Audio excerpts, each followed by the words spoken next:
ourselves, we can do a lot of things like, having these speaker series and also other speaker series that we keep doing. So it's a 1-year membership plan where we have 48 events, and these 48 events bring in a lot of scope for growing our businesses, learning a lot, meeting like-minded people, being with a supportive community that helps us through and through at every step. This series is sponsored by Power Up and is being conducted by KV Premraj. KV Premraj is an author and futurist speaker on leadership and management. He has spent 37 years 37 years in banking with experience in public and private sector. He was the CEO of BPO arm of a leading private sector bank. Premraj is the co-author of 3 books. All 3 books hit the #1 spot on Amazon best-selling list. Views expressed by Premraj have been published in Economic Times, Business Standard, Financial Express, Indian Express, Mumbai Mirror, and other periodicals. Premraj hails from Mumbai and resides with his wife, son, daughter-in-law, mother-in-law, and cat-in-law. Over to you, Premraj, and let's start with this exciting journey where I hear you talking with Mr. Anand Kane. Over to you. Thank you, Jaya. Thanks for the kind introduction.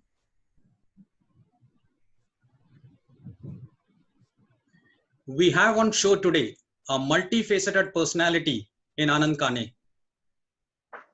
After completing his formal education in multiple locations, he settled down to a banking career. He's worked in a public sector bank, new generation private sector bank, and foreign banks in the Gulf and Africa. During his stint in Africa, he developed contacts with central banks to help assist economies of Libya, Ghana, Egypt, Nigeria, and South Africa. He successfully structured and implemented products on e-banking platforms across the oil and gas, telecom, and banking companies. He is a banking and IT consulting professional with 38 years of value addition with domain experience in banking and financial services.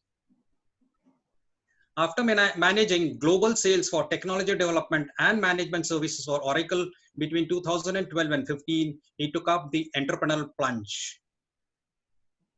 Anand has been a proficient sports person, indulging in a variety of individual and team sports. For the last 6 years, he has been hooked on to amateur running and social service, about which we will discover in a short while. Anand, welcome to the show. Thanks, Premraj. Thank you so much. That was very kind of you to give such a beautiful introduction. Nice having you on the show. Thank you once again. If we have to say a 1-paragraph statement which can encapsulate Anand Kane and his lifetime, what would that be? Well, straight-jacketed, non-conflicting, multitasker, balanced, fair, and focused in whatever I do. If it were even washing my own car or my friend's car, just doesn't make a difference. Punchline for me in life is dare to be different. I'm a natural. That's it. That's a good one. When I contacted you for this program, for the creatives, we needed a title after your name.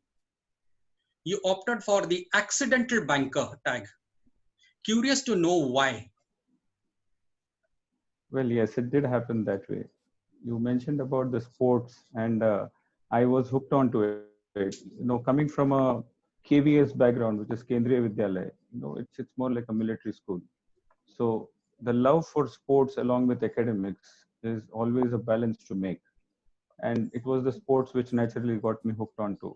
Even in school days, and then later on into college, it used to be morning, evening practices in multiple sports, because maybe I was not a master at anything, but I sure was a jack at all.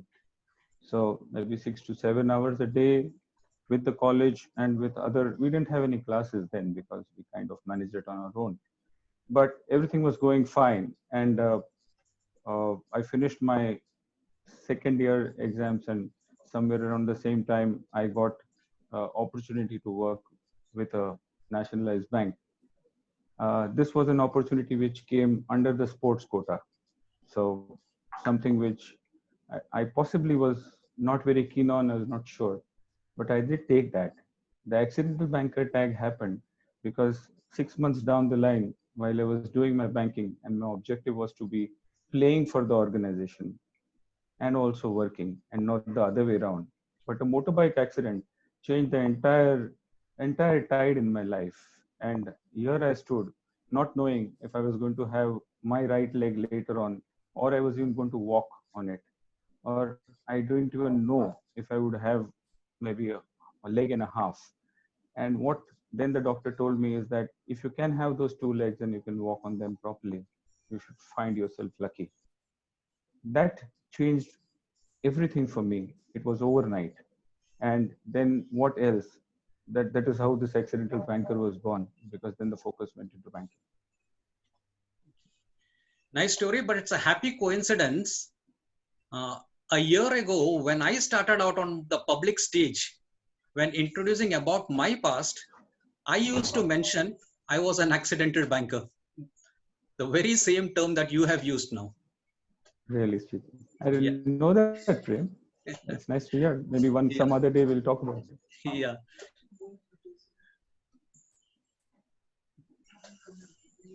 Anand, your voice is a bit low, huh? Oh, I'm sorry. Yeah, Probably the Bluetooth. Is it better now? Probably try and yeah, get better. it's a bit better now. Okay. Sorry about that. Yeah. Tell us a bit about the present venture that you have, its impact on employment opportunities, and other stuff that has opened for people. It was a tough ask, honestly, to throw away something in an MNC and get into becoming an entrepreneur. A bit of it was something which I wanted to do. And again, situations also forced me to take the plunge slightly earlier. But absolutely no grudges about that. After kind of putting about 33 years into various banking and IT jobs, it was worthwhile. So I took stake into a company by the name of Trust Systems and Software. This was an old company, about 14 years before I took stock in. And they were into core banking systems as their main products, among many others. And I became one of the four partners after that. And the journey has been quite interesting, lot to learn. It was an elephant which you wanted to turn around, and to first even get it up was a bit of a challenge, because when we come from a background which is entirely different and into a business like background, more so an entrepreneurial background, yes, there are challenges, but then those were the learnings, and that's something which I always have loved to. So over these 3 4 and now the 6th year that I'm getting into, we have done a bit there. We have had a core banking product which, as a tier 2 company, can really compete, even if I'm boasting it so myself. And why I say this is because I worked with a tier 1 company, which was before I moved into this business and into a core banking product. So we are there today, and I'm happy that we can. But we've continued to be in the MSME space as of now, because certain benefits that you get. We've also been a bit lucky that the scope of MSMEs has just been changed currently during COVID times, which could also maybe help us. But irrespective, the work that we are doing doesn't change. We are trying to make it as a supreme product which is bundling everything. You don't expect a customer, as in a bank or any banking or financial institution, to go out and probably buy any third party systems to start their organization, be it a microfinance company, be it a bank, a cooperative bank, a district cooperative bank. And why I take these two names are because in India we play largely in these two markets, because the other markets have been captured by tier 1 companies. So we play a lot in the cooperative banking space, in the credit cooperative societies, and the microfinance space, and which is a large space today. I mean, you have more than 10,000 cooperative banks, and probably the number is much more than what I'm saying, because some just have been there and running, and then the government has had their challenges with these banks. So, but it's a large space, uh, deep and different pocket sizes. But what we did after that is we also became one of the GSPs. Just to give an idea, when GST came in, that was 3 years back, there were 34 companies empaneled by the government of India, which is GSTIN, which is the body which was doing this. And we were privileged to be among the first 34. There was only another product company like us, which was TCS, no, which is absolutely two different levels at which both operate. But Mm. because we were a product company, we were considered there and given a license. And happy to see what we have done over the last 3 years. We are working with a good number of PSUs and cooperative banks, giving them end-to-end GST compliance softwares which ride onto their core banking systems. What I'm looking to as we go and as we grow is these centers where we started a second company a year back, wherein we wanted to do services, which is where we are trying to get in opportunities for youngsters. What has happened well for us during these times is to probably put in a model which otherwise could have been challenging, but got forced now because of the times that they are. So my services people, and more so from a customer side, because the customer was always very, very skeptical about having these services being offered near shore or offshore. And what we have been able to do now is these times were forced times. So customers had to take it or leave it. Leave, they didn't want to. So take, they did. And what made us do that is to build a model where I have staff sitting across around Mumbai, which is a vertically split city, and I can't get them here. I have people in Pune, I have people in Nagpur, or wherever they are. Today I have a guy sitting in UP because he had to go home, and he's still doing the same service that we were. So that has helped us. And to end it up there on this question, looking to have something of a legacy to leave, because there is so much and more of an opportunity. It's as much as you can grab and the time that you have with you, which can make it happen. It's really commendable. You can really make an elephant dance. I don't know about that, but I'm trying to get it out for now. And what about the employment opportunities that you have opened up for people? Employee engagement, anything on those lines, please? Because I Yes, remember, sure. a couple of people from ADFC are looking for an opening. You accommodated them, and when I was speaking to them, they seem to be pretty happy with the way they are functioning. Yes, Prem. What happened well for us was that the skill sets that you want to get them into services and get them not doing mundane jobs, or get them to do those mundane jobs also with some variety, is what I've always believed in. So I wouldn't put somebody into a particular job and let him to kind of rot there, because what is important is to keep on looking at these people, overseeing him. I don't believe in micromanagement, but overseeing them to see what is their better skill. So if I were to maybe look at a couple of them which I would have taken, and they were doing just data entry jobs in their previous jobs, and today we've given them time to do some self learning. We have helped them with doing that, and today they can match a few of our techno functional guys and do support at institutions. Now where would I get that sort of person? That person is happy for the skills that we have helped them grow. The customer is happy. I am happy because probably I'm having a skill which I have honed, and the cost to output is a great ratio that I have. That's nice. You've achieved a lot in life. Is there anything else you've always wanted to do or wanted to be? The word achievement for me is a double-edged sword. Like, I look at and say that many have perished chasing it. What has helped me when I look at myself is the flexibility to maybe adapt to situations without compromising my values, and find maybe the learnings, maybe failures also, and make them Hmm. humorous. There was a time where I was in a bank, and most of us bankers used to have to do a CIIB, right, as an exam, Right. and we Yeah. used to have it in two parts. I believe it's now called JIIB. Hmm. And in part one, we had this subject called rural economics, and Hmm. they once gave me 8.5 marks out of 100 in that, and I don't know how much I laughed. And then I once approached the institute and said, maybe you lost my main supplement and only the supplement was left over, probably that is where you scored. So I mean, all these failures have helped us, learn more. And achievement, as I say, puts a gun onto your head. So I try to take it a little bit humbly. But coming to what you said, that what I would have had to, I talked to about which school I was at, and being in that school, it was a military school. Much before that, also while I was in Pune, it was a military type of school. So I have always had an inclination towards armed forces. Uh, Sadly, and where I couldn't do any much to correct, being a late child, I couldn't get to be there because there was a lot of, on the home front, it was just impossible to convince them. So yes, I would have loved to be in the armed forces. Armed forces, right. You have been a daredevil, always flirting with danger.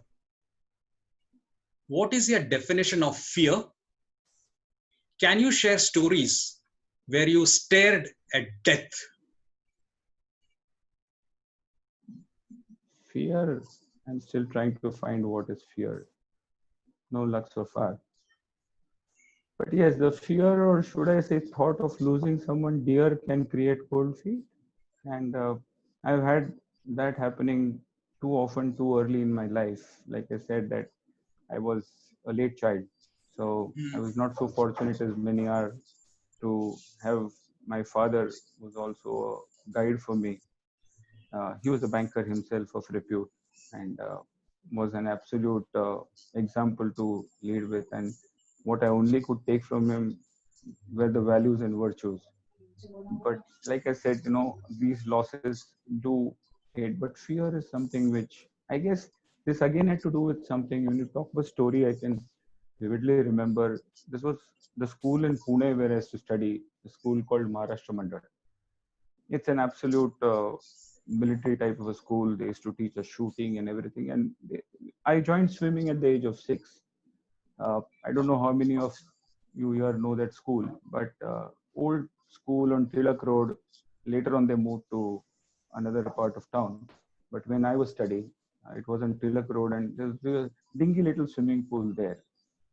The way they taught swimming was very different from what they would teach today. Today's parents will probably never put their kids there. Mine didn't mind. So I was there at the age of 6, and they used to use those postman oil dabbas with a sutadi on back, and they used to tie us there. And they used to tell us to just paddle in the water for 3-4 days. They used to not fuss about you. So they used to just leave you on your own around the edge of the swimming pool. And the coaches used to be observing each and every kid on the side. They didn't mess up with you for 6-7 days. Most of the kids were just happy playing around and not even get into the water or touch the water. Some of the adventurous ones at least got inside, realized that they wouldn't drown because of the dabba, and stayed there. On the 11th or 12th day, or even before that, the coaches on the 7th day didn't wait for all this jing bang to continue. So on the 6th or 7th day, they picked everybody like a gunny sack and dropped him in the water, him or her, whoever was there. But that water was not so very deep. So, and after that, the only thing that they said is, we want you to survive.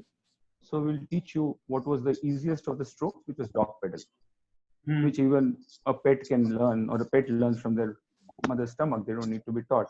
But we did that.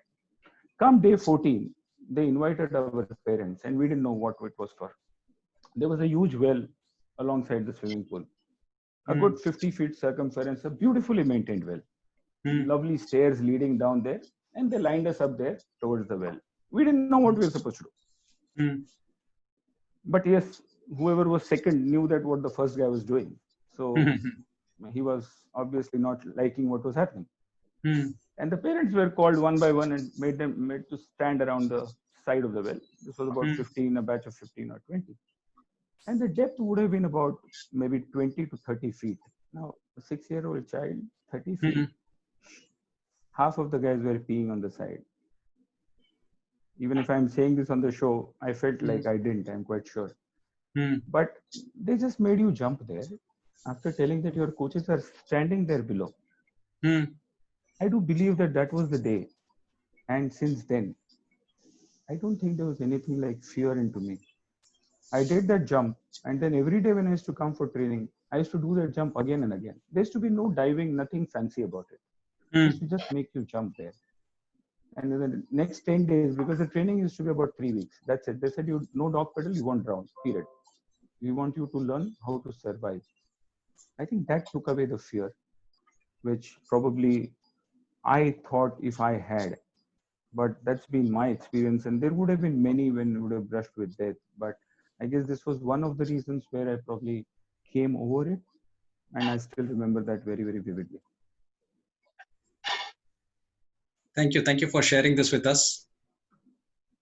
Which is the animal you like the most and why? Well, I'm an animal lover, so irrespective of whatever, anything on four legs, I love. But yes, a dog, and I have one, and I'm sorry if you may hear him bark while we're talking, because he likes to play and he must be playing in the other room with my wife. But a dog, and I've been lucky and privileged and had the good fortune to have two of them over my lifespan so far. And one at the right time when you start growing as a child. And my dad was kind enough to get me one, and we lived with him, and he lived with us for about 12 years. So, and being a sole child, this sort of company was just unparalleled. It was fantastic. And as now my kid grew, the same thing happened, and I couldn't deny her that luxury. So we have another one now. The good Okay, part about is that my kid got married and went, and I'm happily having the fun and the time to spend with him. that's a nice one. Uh, for the last 6 years, you have been an avid runner, running marathons and ultra marathons. Can you tell us how you prepare for these runs in terms of diet, sleep, and hydration? It's how you look at it. Sometimes people get too overwhelmed, if I were to use that word, when they're doing such things. But let's remember that no, we are what we are. And I have always believed, I started saying that I'm a natural. And even now I am that way, even if I'm into running. I guess being and played sports before has helped.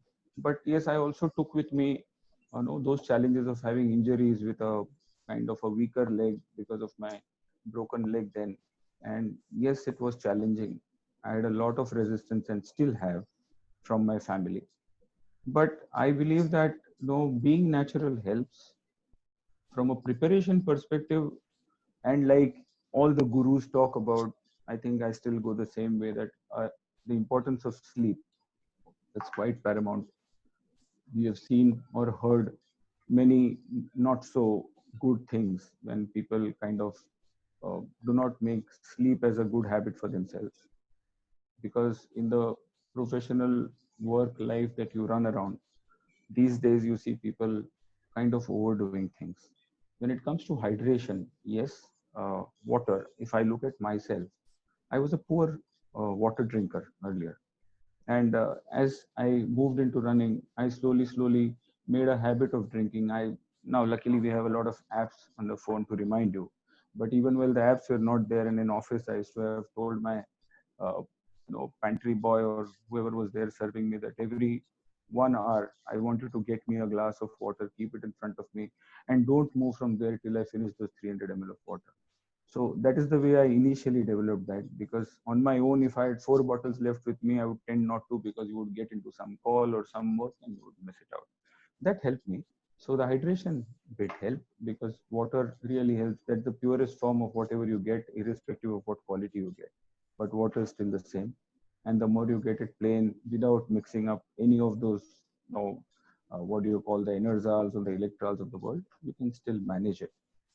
What is more important from where I see is when it comes to around the event day, though we don't fuss, but at least we try to be a bit decent on what we are eating. When I say decent, is maybe try and avoid a bit of the oily stuff, because that doesn't go well. If I'm running a 12-hour ultra, which is say from 5 a.m. to 5 p.m., it would take a lot from my body. But it is also important that the morning stuff which I do, which is as good as saying that if I don't have my share of my potty in the morning, I'm not going to be a comfortable runner.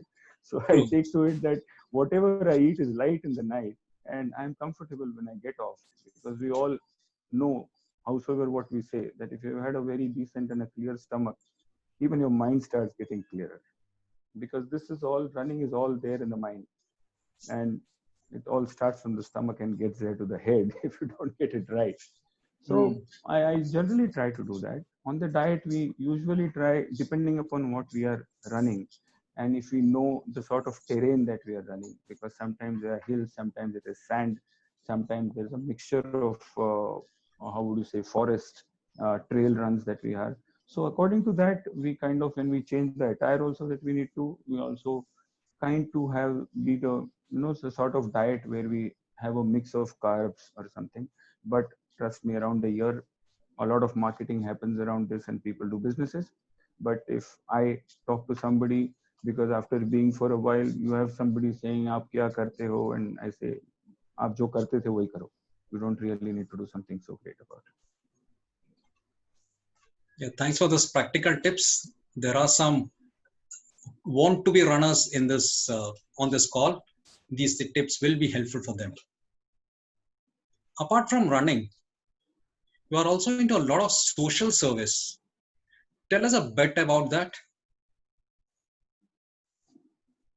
I always believed about that the joy of giving probably is unparalleled. And that doesn't mean that the depth of the pocket defines the joy of giving. Appropriately helping someone somewhere is what I believe in, rather than getting into some very large NGOs or stuff like that.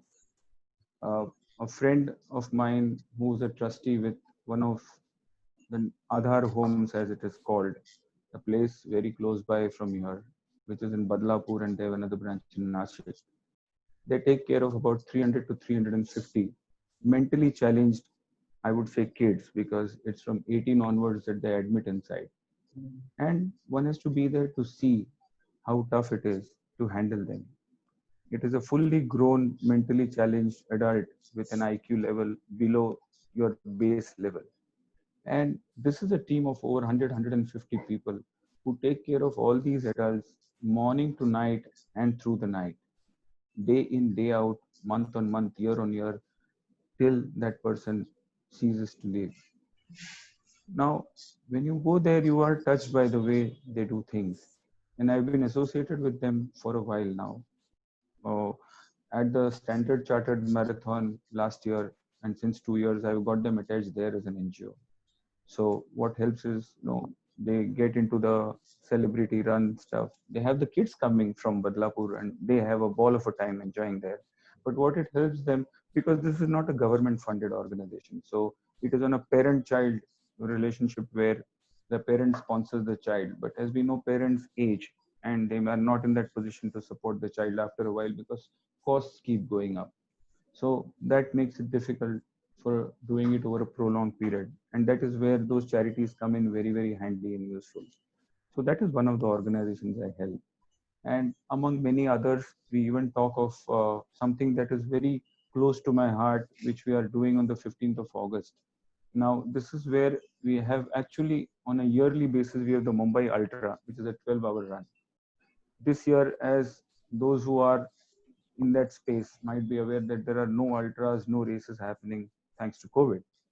So I came up with an idea and suggested that why don't we do something on that day, which could also assist the society. So what we are doing is, instead of running the ultra for 12 hours, we have kept a blood donation camp which is run for 12 hours. So the blood donation camp will run from 8 a.m. to 8 p.m. And the ultra was anyway associated with Tata Memorial Hospital even earlier, because in the last 3-4 years, when we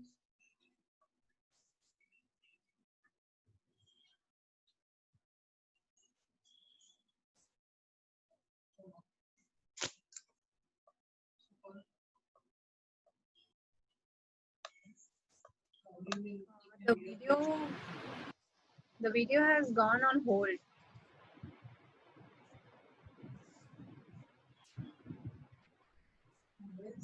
Are you able to hear me at least?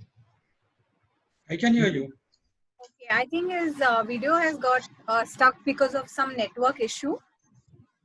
So let's just wait till he comes back.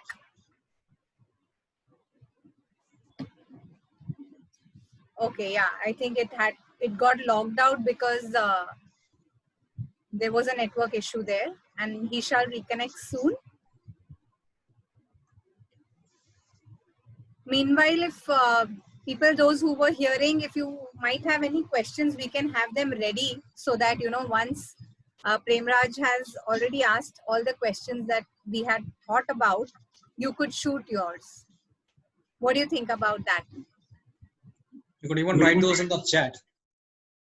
Yeah, if it's on the chat, I will be receiving it. I'm getting all private messages. I'm looking at, taking care of the settings, but I haven't been able to. So you can put it on chats. I will read it out, or else you can unmute and let us know. That's also fine.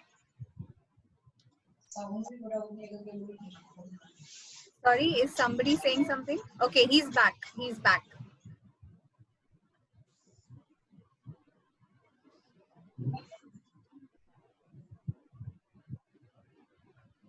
Hi, Anand. Hi, so sorry. Technology is Murphy's law. No problem. We But lost you at the blood donation. You were talking about the blood donation. But your voice is much clearer now, huh? I don't know about that, but I'm happy if it is. So, It is. so I hope I'm audible. But, Yes, very much. Okay, sorry about that. I'll probably sue MTNL for it. I can't do anything. So, sorry, we're talking about the blood donation camp. And somewhere we kind of, we're always with Tata Memorial there for the run. So we reached out to Tata Memorial and checked with them, and they gleefully jumped because what I heard from one of the doctors there was that last 35 years in what I have been associated with Tata Memorial, there has never been a day in my life where I've seen deaths happening because there has been no blood to operate people. And there are kids. This comes from the pediatric ward. So they said that this never happened before. And today we are seeing kids die because we can't operate them. And that is because we don't have blood.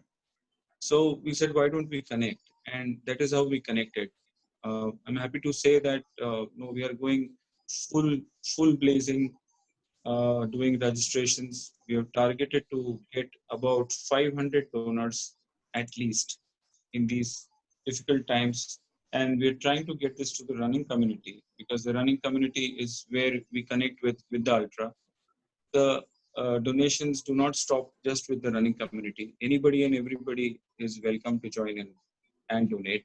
And the word is getting spread everywhere.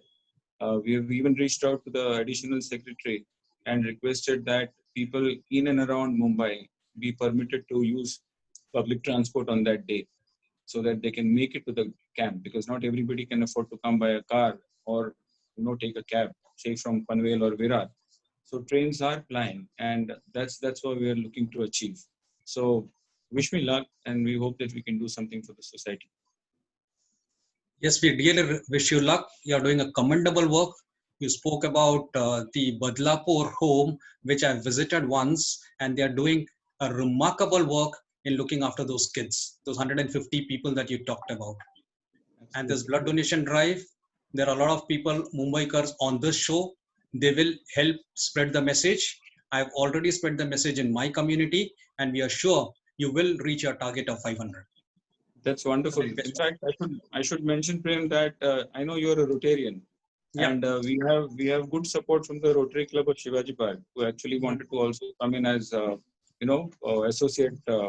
associates to doing this. And yes, a lot is happening. The numbers are coming in. Well, we just hit about 100 yesterday, but I'm sure like the runners do, they pick up pace only when the race gets hotter and later. Right, so, right. With 10 more days to do, I'm sure you'll reach the 500 plus mark. Fingers crossed. Amen. Yeah. If you had to pick 3 traits for being a successful leader, what would they be and why?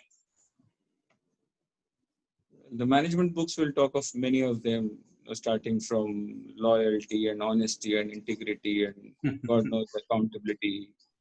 But I would much go from experiences of what I have been through over these years.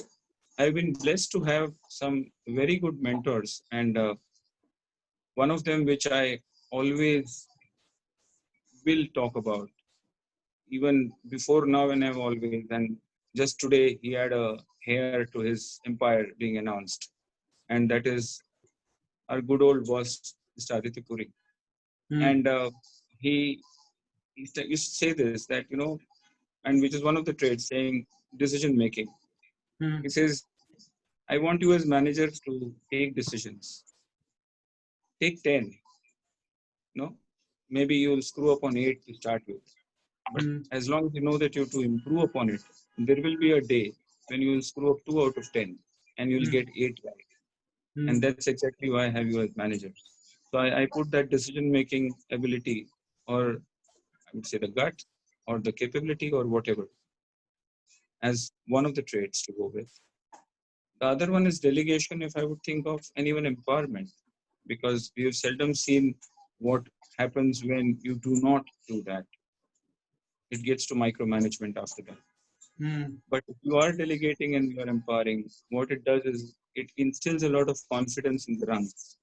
Yes, sure, you have to have the right choice of people when you're delegating to them. Otherwise, it can still be a disaster. But delegation surely is one.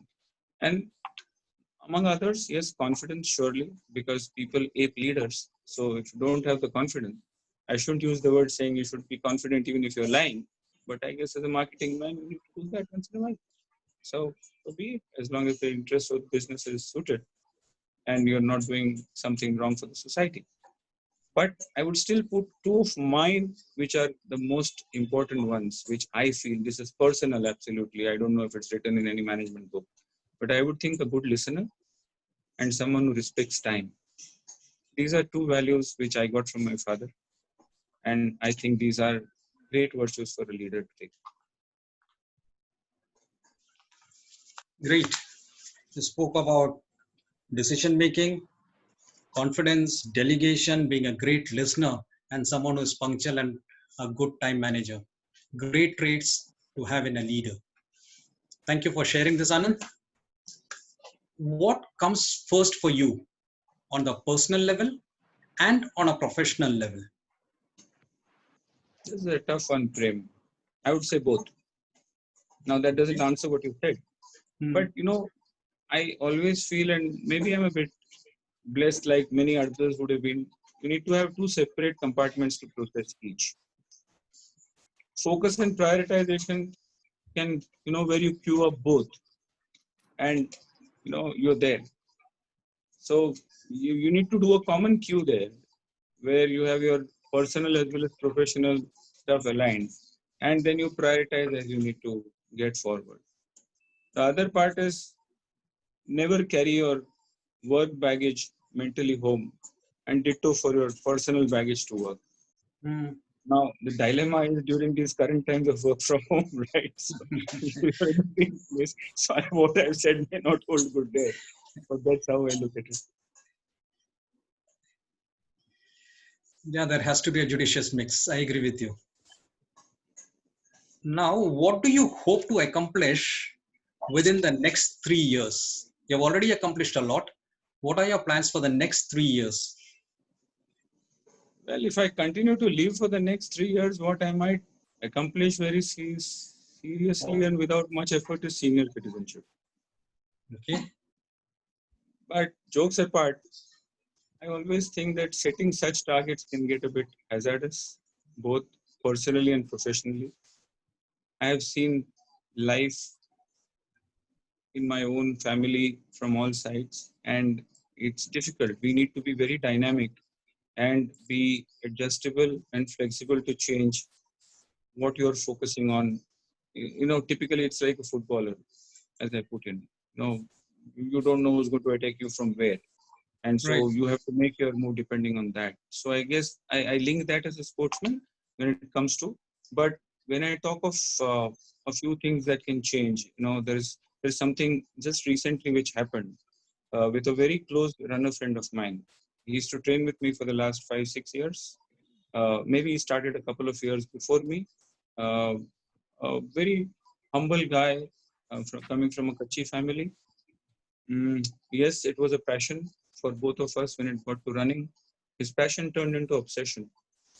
And I don't know whether it was the obsession which made it happen, but yes, 4 days back, just we didn't have him. He didn't wake up in the morning.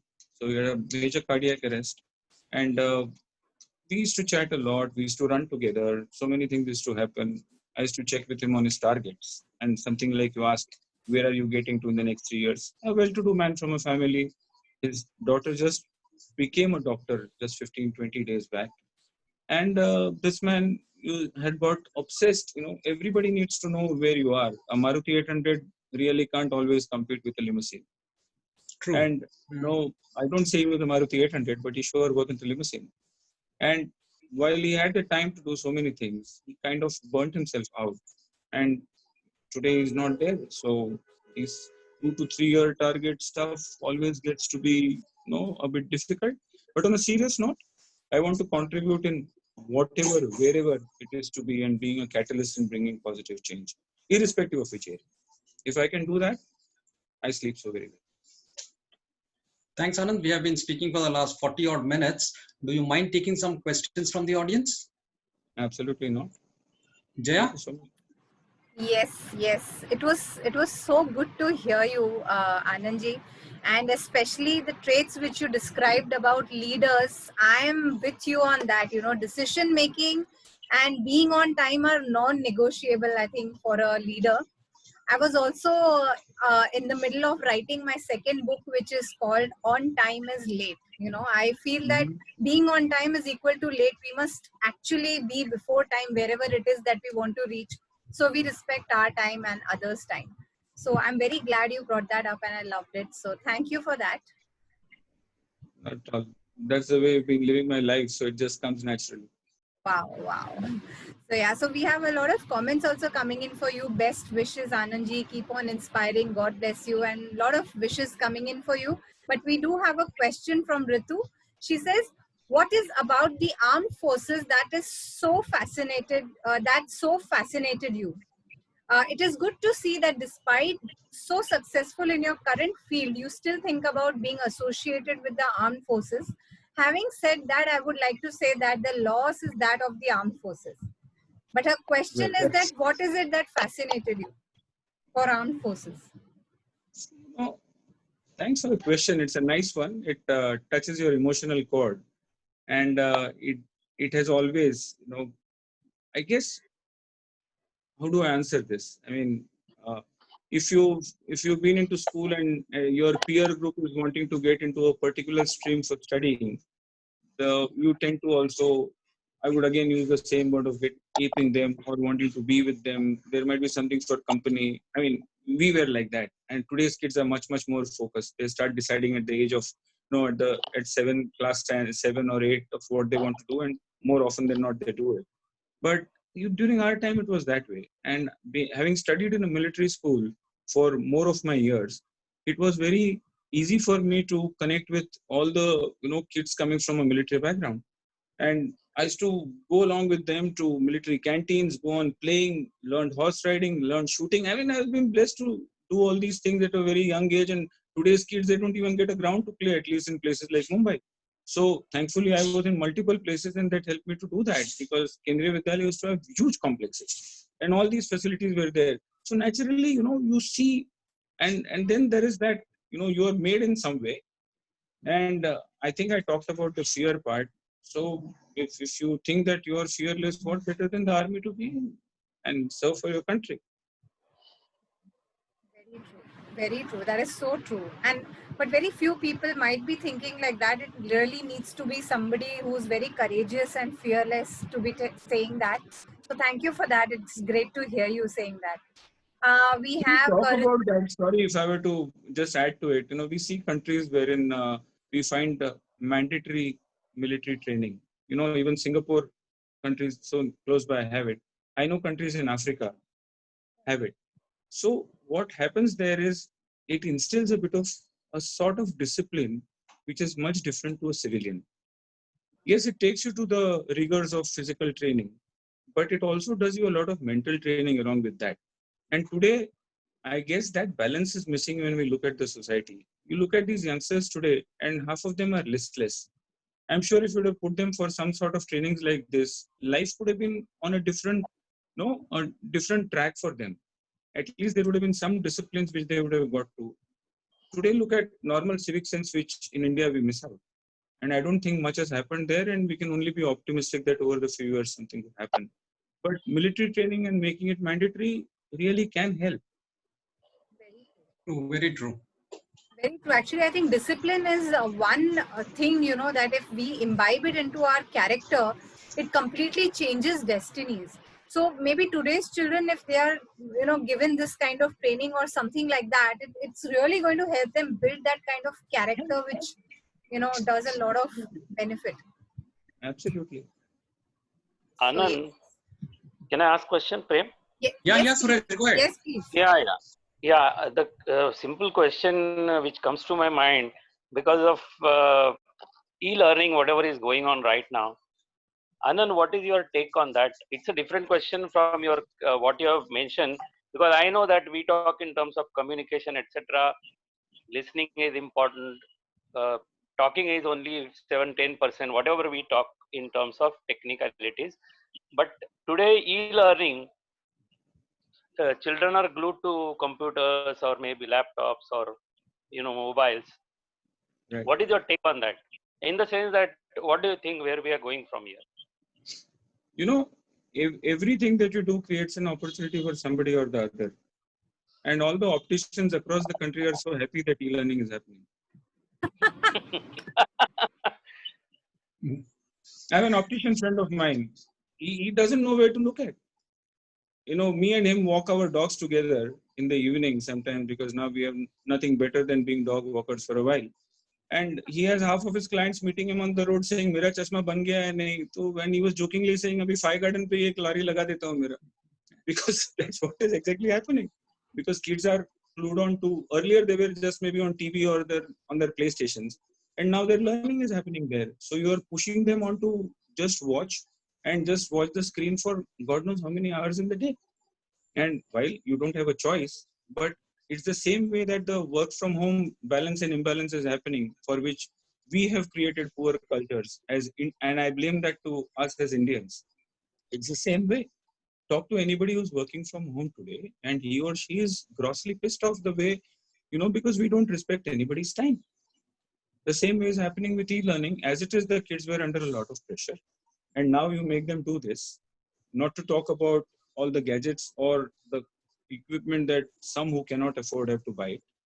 And then, there are so many things. Just like my network went down, you think about somebody who can't have an optional way of looking at and connecting immediately. What does he do?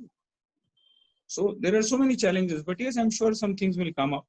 Some corporate will encash on it and try giving you some cheaper bandwidth and line, but it's opportunity for some. But I'm not so sure it's so great when it comes to the number of hours that kids are going to be putting.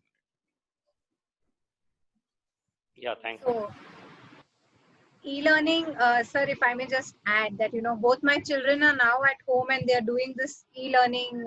So my son is in college. Only one thing is good, that I'm not waiting for them to come home. They are here right at home. So they don't have this party and today yahan and wahan. So at least that thing has changed, and we know that they are right here and we know what they are doing. But like you rightly said, the opticians are going to benefit a lot. But because of that, now we've started doing the eye exercises. I sit down and I tell them, please, Baba, do some eye exercises. We are completely glued on, including me. All of us in the house are, with our laptops and mobiles, because our work is on laptop, the school is on a gadget, and everything is on a gadget. So some good things, some bad things, but that is how it is. So let's sail through this. So thank you for that question. About Jaya, maybe I would add this, that when you talk of only the eyes, I can also share this because I'm also going through it, and I'm sure you do.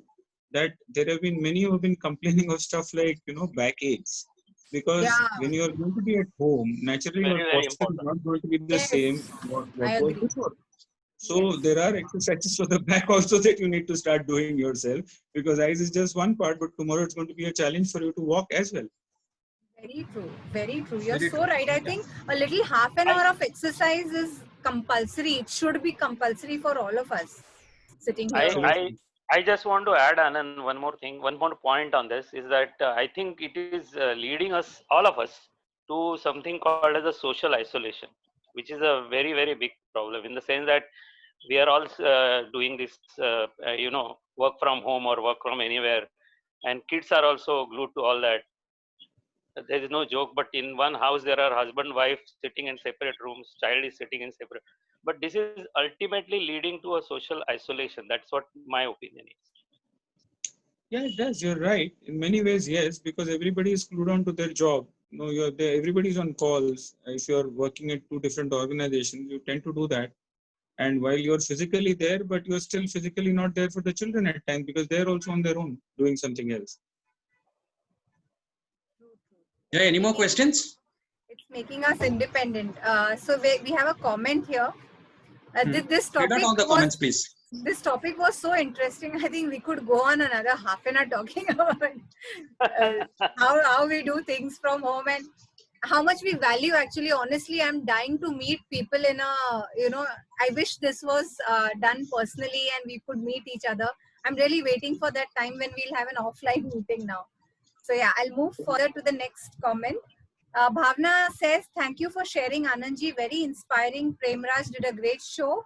Congratulations to you both, Jaya and Premraj, for one more very interesting episode in your series of Power Up. Very true, Anandji. We should have Singapore model mandatory 3-year in armed forces. I think that's a brilliant thing. But in our own way, maybe if we could do some little things at home to create that discipline or, things like that. So we don't have any other questions on the chat. But we would be very happy if somebody would want to unmute and ask. We are running out of time. So if we can have a quick question, or else we can then keep talking about discipline. You're already coming to the end of the time too. It's Yeah. I know. If you don't have any questions, then we might as well wind up. Sure. Anand, thank you very much. Pleasure's been mine, Prem. Thanks for inviting me to the show. And I hope anything and everything that we talk is some learning. I learned a few things. Yeah. I hope that I could be of help to somebody. Yeah.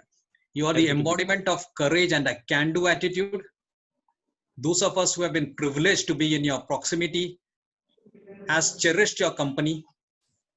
You are doing yeoman service to humanity, making a difference to so many lives. Continue with your crusade. We wish you good health, wealth, and satisfaction of a job done well. Thank you. Thank you very much. Thank you. Thanks so much. Thanks, that was really kind of you. Anand. Thank you, Anand. Thank you. Thank you. Thanks all for being on this. Thank you so much, everyone, for joining in. Thank you, Premraj, for inviting such brilliant speakers. Thank you, Anandji. It was amazing listening to you, and your thoughts about discipline, leadership has really, actually it has created some kind of significance for all of us who already knew this is there, and now more people talking about the same thing. Thank you so much for sharing that with us, and we look forward to meeting you very soon once again. Thank you each one of you for joining in. These evenings are more interesting.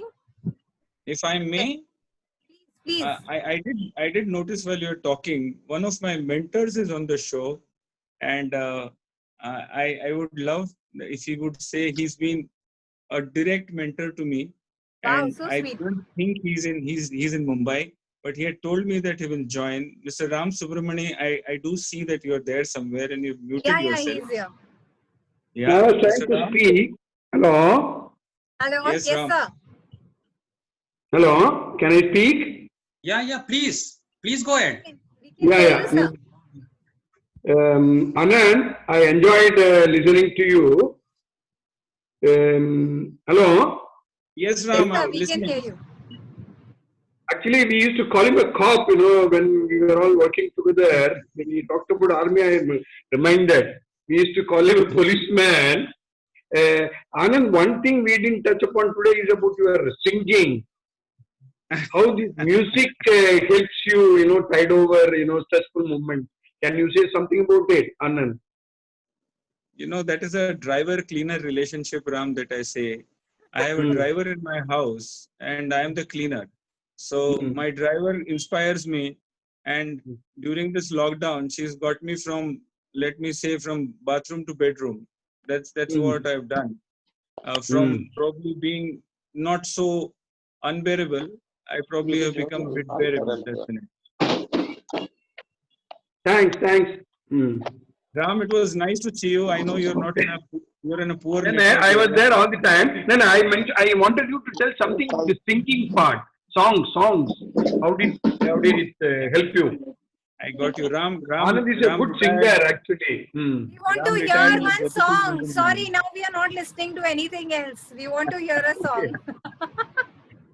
No, maybe a song will be a bit too much, but I'll probably just maybe hum a tune or something, which I think which is quite true, not just to the time but to the people also.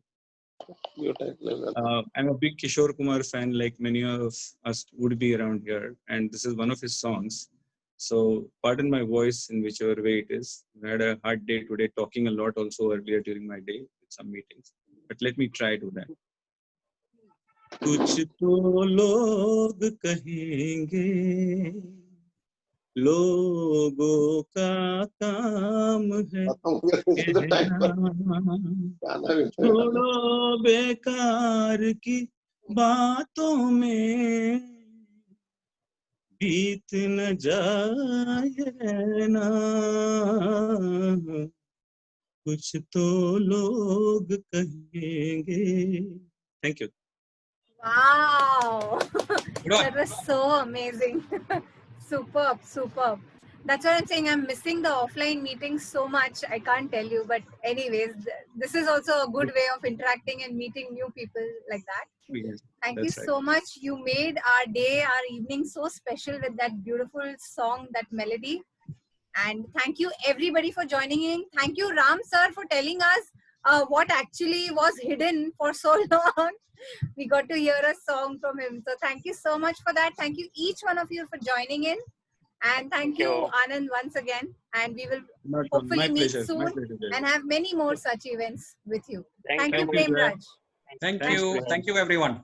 Thank you, everybody. Thank you so much. Have a great evening all. You too. Thank you.